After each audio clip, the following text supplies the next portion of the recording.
Magandang araw po mga kapatid.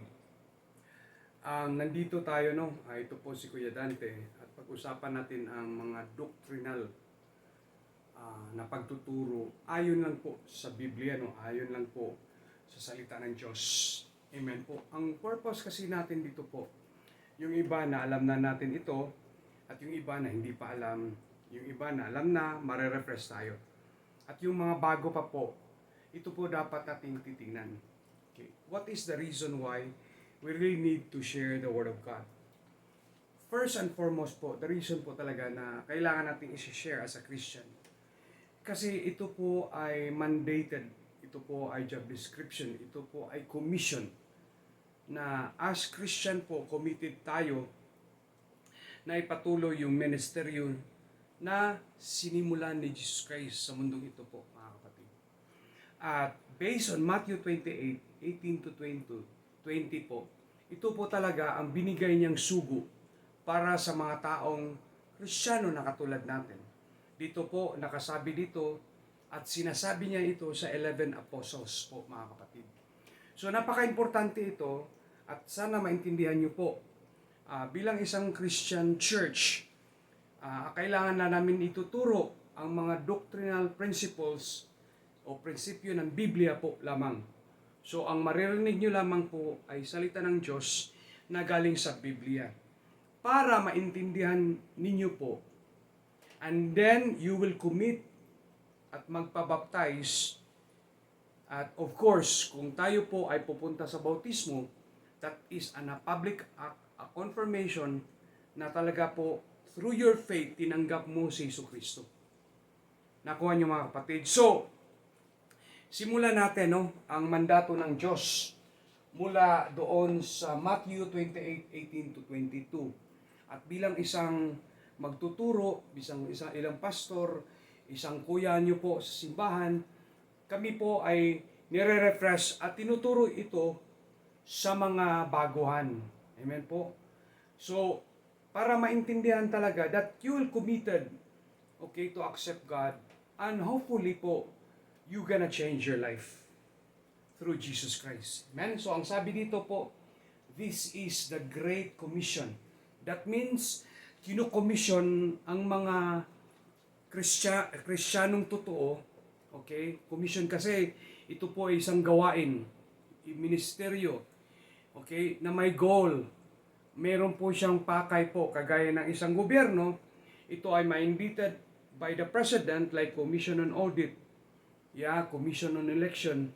They are commissioned, for a certain task, for a certain goal.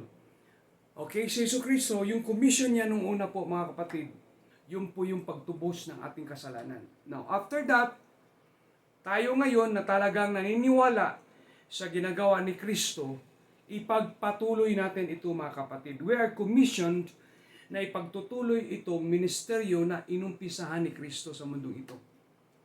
Amen po. Kasi naiintindihan natin na tayo po ay mga ambasador, mga apostoles, mga Kristiyano na binigyan ng responsibility ng Diyos sa pamagitan in sharing the Word of God from Christ. Pero hindi nga natin maintindihan ito pag wala pong magtuturo na kagaya nito. Amen. Now, sa inyo po, nabaguhan kayo ni Kristiyano o kaya lumang Kristiyano kayo o matagal na kayo nag-attend at hindi nyo naiintindihan talaga. Ito yung pagkakataon po. At kailangan lang namin po yung time nyo na makikinig sa mga dinidiscuss natin dito. Amen po. So, basahin natin pasimula. Ang sinasabi po dito, then Jesus came to them who are them? They are the 11 apostles. Judas died already that time. And said, all authority in heaven and on earth has given to me. Sinabi ni Jesucristo ito po, mga kapatid, during the time that after His resurrection and He's about to ascend to heaven. Binili niya ito sa kanyang apostoles kasi ang apostoles, sila po yung nakakaintindi, sila po ay nakakilala, sila po ay nag-accept sa mga turo ni Kristo at kasama sila ni Jesucristo na tinuturuan, dinidisciple, inaalagaan ni Kristo. Sa panahon siya po ay nagtuturo sa 3 taon at kalahati. Nakuha niyo mga kapatid. So, itong mga 11 apostles, they are already committed. They are Christ-like people, or they are Christians like us. So, ang sabi niya rito, ginagaranti ni Jesucristo na He has authority in heaven and on earth. Amen? That given to Him from our Lord God the Father. So, may authority siya na ipasa yung ministeryo, ipasa yung gawain, ipasa yung ginagawa niya sa mga apostoles na kasama-kasama niya at that time. Amen po. Nakuha niyo po mga kapatid. Okay? So ngayon po, ano pong ipapagawa sa kanila? Therefore go. That means you go. Maghayo kayo. Pupunta kayo sa isang lugar or sa kayong pamilya or sa even a community or any places. And make disciples of all nations. Discipling means to learn. Yeah?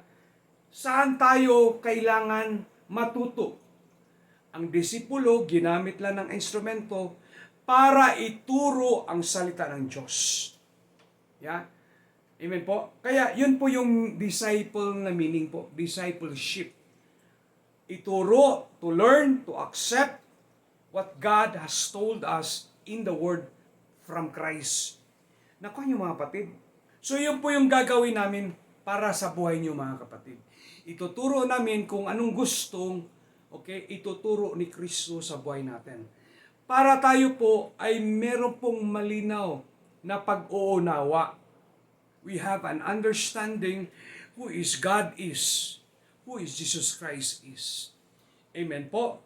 Para doon sa pagtuturo natin in this series po, tutubo yung pananampalataya, yung faith natin sa Diyos. Kasi ang faith, hindi tutubo yan pag hindi ituturo. Nakuha niyo po mga kapatid. Now ngayon po, sabi niya, baptizing them in the name of the Father, and of the Son, and of the Holy Spirit. Yeah? Baptism is part of salvation. Bakit? Amen po. When tinuturuan tayo po, when we teach other people, when we disciple other people, amen, their faith grows. Yeah? Yung pagtitiwala, paniniwala nila sa Diyos, it grows. Nung sila po ay talagang naiintindihan nila, wow, Jesus is the only way, the truth, and the life. No one comes to the Father except through Jesus Christ, John 14:6. Then they surrender their life, asking for forgiveness, repenting from the sins that they committed, that we committed. Okay? Then that's the time that the Holy Spirit resides in each one of us. Kasi nga, banal na tayo. So, paano natin makakamtan yan? Kailangan po magturo kami at malinawagan kayo at we pray na tatanggapin niyo po. Amen? So, yun po yung gagawin natin in the next series of this discussion po. Doctrinal discussion about Jesus Christ teaching. Amen po. So, sabi niya rito, baptizing, merong bautismo pero hindi natin gagawin ngayon. Yeah, gagawin lang natin yan kung naintindihan nyo talaga. At talagang tatanggapin nyo si Jesucristo buong buo sa buhay nyo. Yeah, when you are going to read Colossians, the book of Colossians, the book of Colossae, amen po, okay, they are focusing and concentrating on Jesus alone. But of course, before that happens, there was a lot of challenges. Paul and a lot of apostles went there to really explain the Word of God, the gospel of Jesus Christ. Amen po. Yun po yung pangunahin nating gagawin. Yeah, ang iba, sinasabi nila, it's an ordinance of the church. It's good, but bago gagawin yan, dapat maintindihan muna para tayo when the time that baptism comes in Romans chapter 6 verse 4. Then you become, after baptism, Yeah, because in baptism, in Romans chapter 6 verse 4, you died and buried, yeah, like Christ. Then when the time that hinahaon kayo from that water, yeah, you become a new creation. You resurrected like Jesus Christ. Sana maintindihan natin. In the past couple of days, we will discuss that, but not now. We will make a very good foundation para maintindihan natin po ang lahat na ito. Amen po. So, sabi niya dito po, sabi ni Jesucristo, i-teach nyo and teaching them to obey all that I have commanded you, and surely I am with you always, even to the in the end of the age. So, ito yung pangako ng Diyos sa buhay ng mga tao na kagaya namin na nagtuturo sa salita ng Diyos. Okay? Ang inassure ni Lord na nandito siya sa aming buhay, sa ating buhay na natutong Kristyano, habang tayo po ay nagtuturo sa mga bagong, okay, mga bago po na tumatanggap sa Diyos. Amen po. Hindi naman makatanggap ang isang tao po kung wala pong pagtuturo. Kaya naisin natin in the first couple of days, in few days, in maybe months, tayo po ay magtuturo ng mga doctrinal, foundational doctrines para maintindihan natin po. Lalo, okay, kung ano talaga, okay, ang gagawin natin as true Christians or bago pa tayo, ano ang malalaman natin? Pag tayo po ay tinanggap natin si Kristo, do we really need to stay saved or do we have kaliwali? Or no. Okay? Then, ano po yung rewards na matatanggap natin kung talagang patuloy tayo sa Diyos at patuloy tayong magpapakabanal?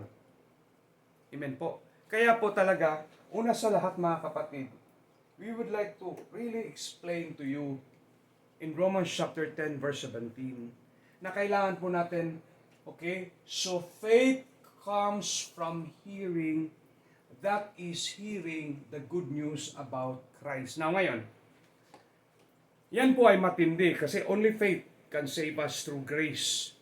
Ngayon po mga kapatid, maski 100 times, 1,000 times, million times, maybe we're gonna explain about the Word of God. But kayo po ay hindi nyo talaga actively listen and take that opportunity, the Word of God, na inisi-share namin sa inyo. At tutubo yan sa puso nyo.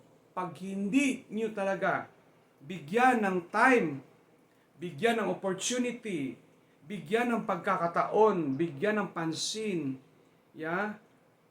bigyan ng pakinig, tanggapin ang mga salita ng Diyos, hindi talaga tutubo ang inyong pananampalataya.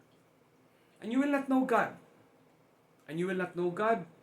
Maybe it's like a head knowledge only. You see, have you seen a veneer? Normally, when you see a table, okay, on top of it is called different designs, maybe brown, yellow, or whatever color you want. It looks like a wood. But it's just a thick, thin material that it really looks nice, like solid material.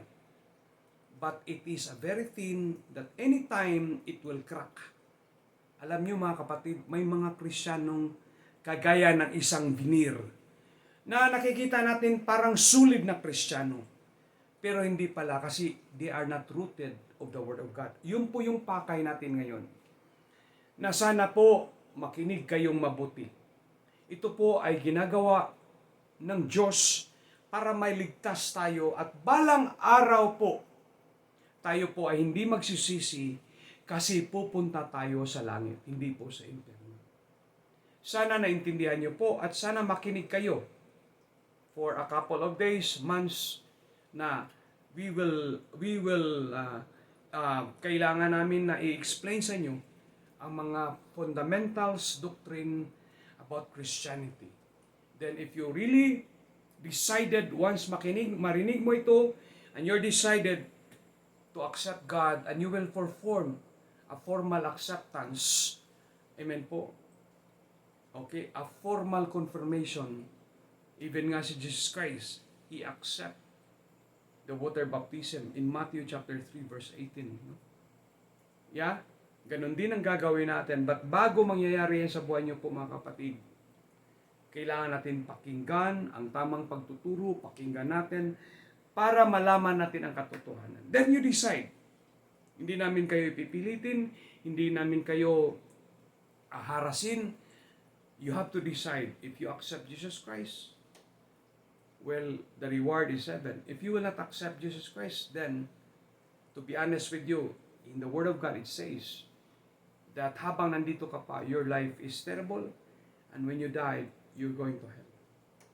May pagkakataon pa tayo mga kapatid. Buhay pa tayo, meron pa tayong hininga, meron pa tayong time na magbago, meron pa yung time na makikinig sa salita ng Diyos, at mabago yung buhay natin, mabago yung pamilya natin, asawa natin, anak natin, at pati yung mga tao na kapaligid sa atin, at yun ay kaluguran sa mata ng Diyos. Amen po. Sana naintindihan nyo, and I praying po, you will stick on the doctrine that we're going to share to you nowadays. Marami pong salamat po. God bless you po.